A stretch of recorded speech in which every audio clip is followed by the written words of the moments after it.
Yo, what is up guys, I'm the Epic Guy and welcome to a new video.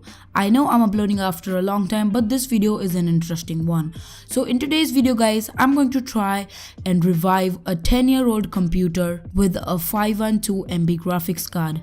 This is gonna be sick. Let's begin.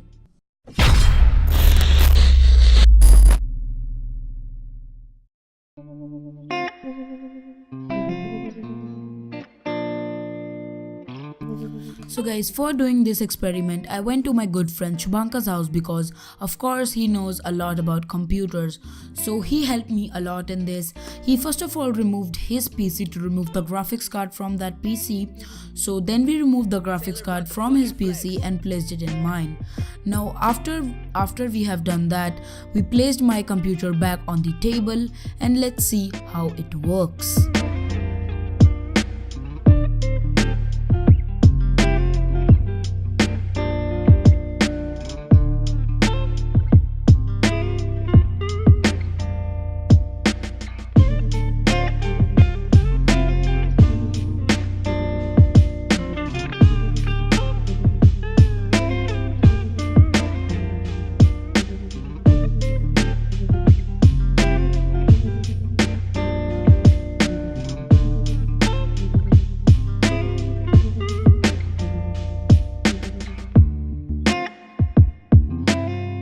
So guys, just if you're wondering what are the PC specs we're testing this graphic card on, it is running on an Intel Pentium E5700 with the clock speed of 3 GHz, and it is also running on 4 GB RAM DDR3 and 500 GB hard drive.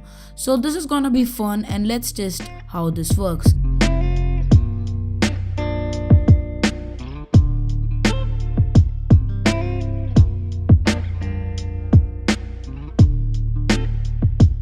I tried opening Call of Duty Modern Warfare, but it would just, stuck and give me no response. It would just stuck and not load properly. So we thought, let's get straight to the graphic card. So guys, the first game we tested was Call of Duty Modern Warfare 2. This game is pretty good for graphic testing and running on low settings.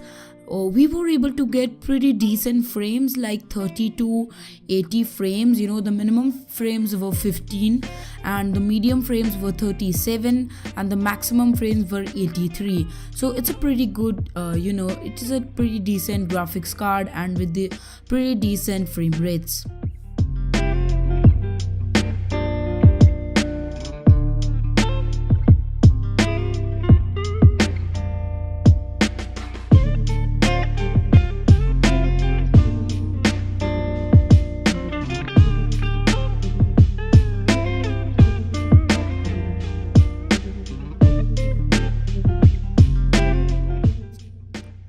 So guys, the next game we tested was Grand Theft Auto 5.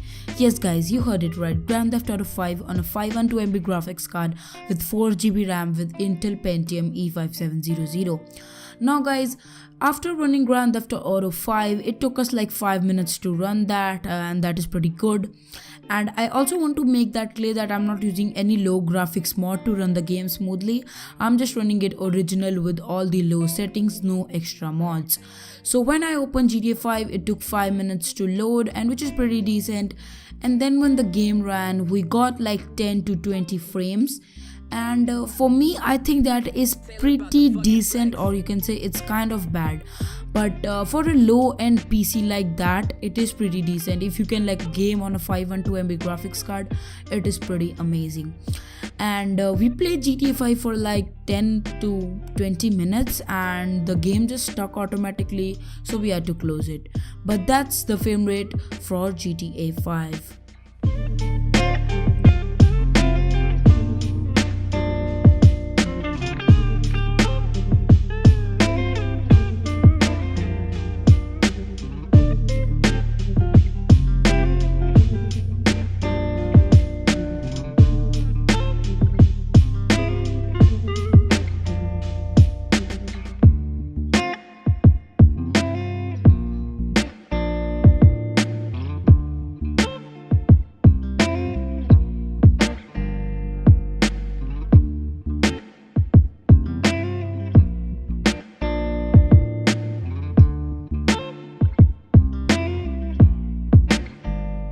So guys, the last game we tested was Cluster Truck. Now Cluster Truck is a pretty decent game with pretty decent graphics, but it is a graphic hungry game because it requires a pretty decent graphics card. But running it on a 512 MB graphic card, you need to think again, because just because it's a graphic hungry game, you need to buy a good graphics card for running this game. So when we ran this game on low settings, like really low resolution, everything was like anti-aliasing was not that good also. So when we ran it, we got like 3 frames, and which is pretty bad, like we should at least have got 15 frames, but we got like 10 frames, and that is pretty bad. So guys, right after this video I'm going to move to the conclusion.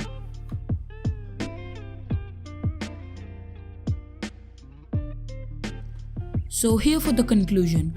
Now for the conclusion, I just want to say that don't buy a graphics card which has like 512 MB in 2018, because you can't play any game on it, and if you do play games on it, you can just play it on very low settings. That's all I can say. If you do want to buy a graphics card on a budget, and if you're like really on a tight budget, you should at least spend like $30 on the GT 710, and the GT 710 can get the job done. It can run GTA 5 on like medium settings. Yeah guys, so for another budget graphics card, there's always GT 730, and this graphics card has 4 GB of VRAM, which is also pretty good. But guys, if you're ready to invest some money and like a decent amount of money, go ahead and buy the GTX 750 Ti. This is the best graphics card in like $150. So yeah guys, that's about this video. I hope you enjoyed this experiment, and yeah guys, if you do enjoy this video, please leave a like down below, and also comment down if you want us to do more experiments like this, and I will definitely do it. Thanks for watching, and also guys, subscribe to my boy's channel, The Insane Gamer. He's Shubhankar. Go subscribe to him. He's really into computers, and he sometimes posts test frame rate games or whatever. Just subscribe to him. The channel link will be in the description. So I'll see you next week. Peace.